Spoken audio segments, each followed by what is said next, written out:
your house, or since it's a ghost, we're going to perform an exorcism or a blessing. It's just like, so that's what we found.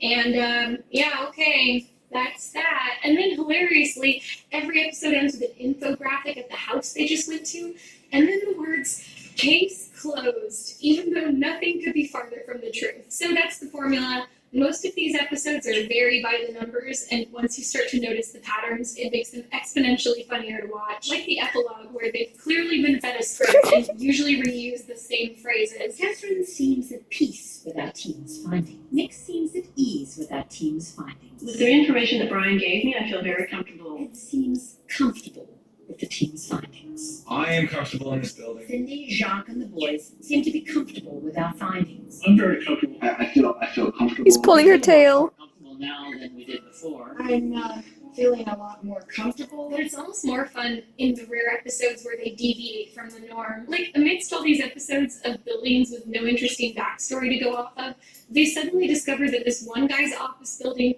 used to house an insane church of ghost-summoning socialite women. In the early 1900s, this block of buildings was home to the Spiritualist Church. The church's practitioners, who were mostly women, believed in the afterlife. Dexter got the food! We got a happy ending! Oh, maybe not. And you're like, oh my God, I want to hear more about that. And then you just kind of don't. Like, the ghost activity is really lame. When you approach the fish tank, they all swim towards you because they think they're going to be fed. But quite often, we see the fish go in that formation up to the edge as if someone was approaching it. There's no approach. And you're like, wait, no, go back to the Ghost Society. I want to hear about that. We as mortals can communicate with the spirit world. My list says something about fish. In one of the most bonkers episodes, a man thinks his house is haunted by the ghost of his recently deceased mother. So it seems like they have a pretty good thread to work along. But amongst all his other ghost activities, he mentions that he has what is pretty clearly sleepwalking and sleep paralysis. So Michelle hears this and is like, oh, clearly that's sleep paralysis. And you're like, oh, thank goodness. Like, she gets it. She's not going to make it a ghost thing. But then Michelle is like, sleep paralysis is a symptom of aliens. Some people who have been experiencing abduction have reported that they experience sleep paralysis as well. Could alien beings be visiting Alex? Michelle continues her research into the matter. Yeah, great, Michelle. Let me know what you come up with. And then there's an interlude of Michelle looking at the government files and confirming that there's been a rash of alien abductions in the area. Michelle looked into government UFO files and made some startling discoveries. I have just found 6 reports of UFO sightings in the government files. This show is so odd. The hosts are weird.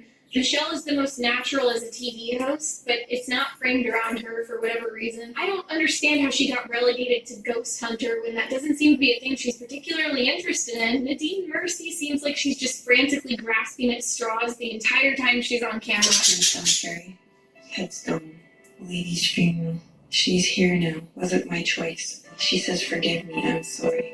Uncontrollable circumstances. Which makes you kind of secondhand anxious as a viewer. And Brian seems to have a dry sense of humor, but just so little investment in trying to be entertaining in his parts of the show. Fireplace going on and off on its own. Apparently it's been coming on and off by itself. The problem seems to have occurred down here with the electronics. Now look at this. We can see right here.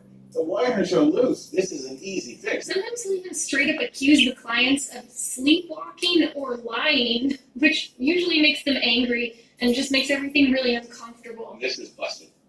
What did you think? Can I take a break? Okay.